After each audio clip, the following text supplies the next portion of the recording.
مجھے اس کا تصور عجیب لگا۔ میں نے اس سے وضاحت چاہی۔ اس نے جواب دیا کہ میں عیسائیوں کے ایک ایسے گروپ سے تعلق رکھتی ہوں جو اس دنیا کو جنت سمجھتا ہے۔ ہمارا خیال ہے کہ ہم اللہ کے نیک لوگ ہیں۔ اللہ تعالیٰ نے ہماری نیکیاں اور ہماری اچھائیاں دیکھ کر ہمیں اپنی تخلیق کرتا خوبصورت ترین جگہ پر بھجوا دیا۔ ہم اللہ تعالیٰ کے منتخب کردہ لوگ ہیں اور یہ زمین اللہ کی چنی ہوئی جگہ ہے، اور ہم منتخب کردہ لوگ اللہ کی چنی ہوئی جگہ کو انجوائے کر رہے ہیں۔ وہ خاموش ہو گئی۔ یہ میرے لیے ایک نئی بات، ایک نیا زاویہ تھا۔ میں نے اپنی زندگی کو اس سے پہلے کبھی اس زاویے سے نہیں دیکھا تھا، لہٰذا میں حیرت سے اس کی طرف دیکھنے لگا۔ وہ میری پریشانی بھانپ گئی۔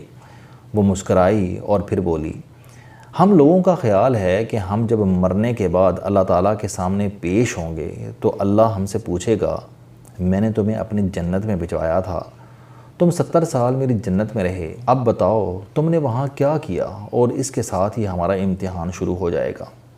وہ دوبارہ رک گئی۔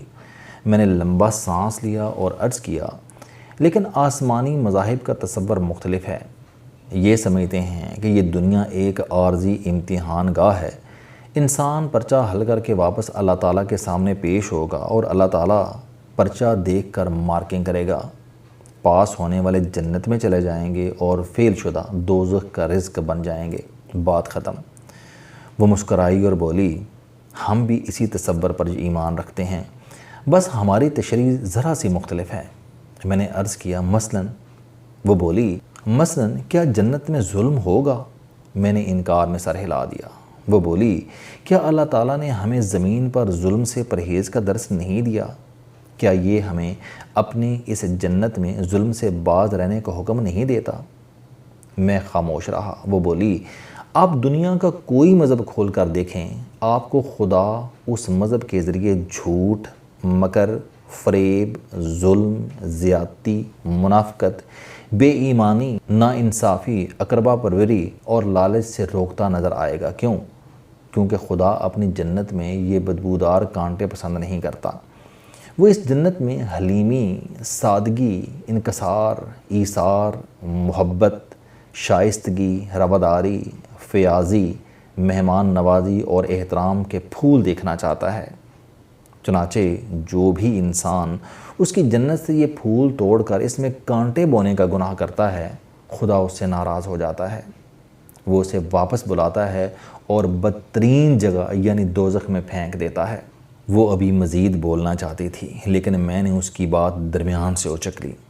لیکن جو لوگ اس کے امتحان میں پاس ہو جاتے ہیں، اس نے کہہ کر لگایا اور بولی، مجھے یقین تھا آپ یہ ضرور پوچھو گے، کیونکہ یہ سوال جنت کے اسلامی تصور کا حصہ ہے۔ وہ سانس لینے کے لیے رکی اور بولی، ہمارا فرقہ یہ سمجھتا ہے کہ خدا اپنی جنت کے اصولوں کا احترام کرنے والوں کو اس جنت کے اعلیٰ ترین درجوں میں بھجوا دیتا ہے۔ یہ دوبارہ اسی زمین پر پہلے سے بہتر مقام پر بھجوا دیے جاتے ہیں۔ جسم اور خطہ بدل جاتا ہے لیکن زندگی یہی رہتی ہے۔ میں نے کہہ کر لگایا اور عرض کیا، مگر یہ تو اواگان ہے، ایک کے بعد دوسرا جنم اور دوسرے کے بعد تیسرا، اور آپ اس کے بعد کائنات کی آخری سانس تک مختلف شکلوں میں پیدا ہوتے رہیں۔ اس نے سنجیدگی سے میری طرف دیکھا اور بولی، ہم اواگان پر یقین نہیں رکھتے، ہم بس یہ سمجھتے ہیں کہ یہ دنیا دراصل جنت ہے۔ آپ کوئی مذہبی کتاب کھول کر دیکھ لیں، آپ کو اس میں جنت کا وہی نقشہ ملے گا جو ہم اس وقت ٹرین کی کھڑکی سے باہر دیکھ رہے ہیں۔ یہ جنت اگر جنت نہیں تو پھر خدا ہمیں کیوں یہ حکم دیتا ہے کہ آپ میری بنائی ہوئی دنیا کو گھوم پھر کر دیکھو؟ وہ ہمیں ان تمام حرکتوں سے کیوں روکتا ہے جس سے اس کی جنت کی خوبصورتی اور نظام بگڑ سکتا ہے؟ وہ ہمیں اپنی اس جنت یعنی زمین پر فساد پھیلانے سے کیوں باز رکھتا ہے؟ اور یہ زمین اگر جنت نہیں ہے تو پھر اللہ تعالیٰ نے اس زمین پر اپنے مقدس ترین گھر خانہ کعبہ، ویٹیکن سٹی، دیوار گریا اور بیت اللحم کیوں بنا رہے ہیں؟ وہ ہر وقت ہماری شہرہ کے قریب کیوں رہتا ہے اور وہ ہر وقت ہمارے ساتھ کیوں چلتا ہے؟ وہ خاموش ہو گئی۔ میں نے پوچھا، کیا آپ لوگ عبادت کرتے ہیں؟ اس نے فوراً جواب دیا، ہاں، ہم سارا دن ساری رات عبادت کرتے ہیں۔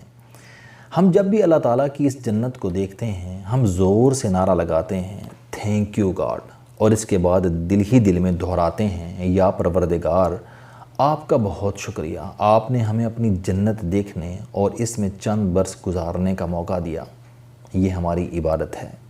وہ رکی اور اس کے بعد میری آنکھوں میں آنکھیں ڈال کر بولی، اور ہاں ہمارے فرقے کے لوگ اللہ کی اس جنت میں سفر کرتے رہتے ہیں، ہم اسے دیکھتے رہتے ہیں اور اللہ کا شکر ادا کرتے رہتے ہیں، کیونکہ ہمیں یقین ہے اللہ ہم سے یہ بھی ضرور پوچھے گا کہ تم نے میری جنت کا کتنا حصہ دیکھا تھا، اور ہم سمجھتے ہیں کہ اللہ جب ہم سے یہ وعدہ لے تو ہمیں 90% سے زیادہ نمبر لینے چاہیے۔